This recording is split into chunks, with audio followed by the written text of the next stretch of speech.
तुंहिंजे हवाले आहे सारी खैरपुर, तोते आहे असां सभिनी खे फ़ख्र। अदी नफ़ीसा शाह जीलानी।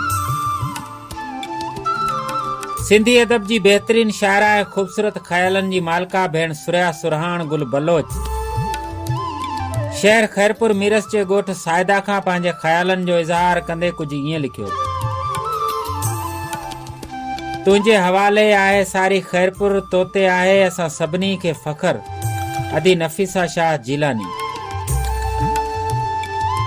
तोड़े जे आहिनि ॿिया बि खोड़ वर्कर, नाहे तो जहिड़ो ॿियो को लीडर। अदी नफ़ीसा शाह जीलानी।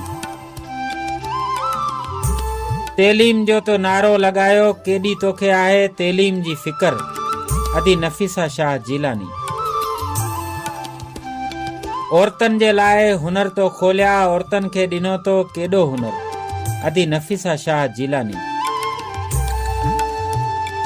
ग़रीब अवाम लाइ जाखोड़ींदी रहे थी सुरैया, तूं आहीं ग़रीबनि जी रहनुमा ऐं रहबर। अदी नफ़ीसा शाह जीलानी।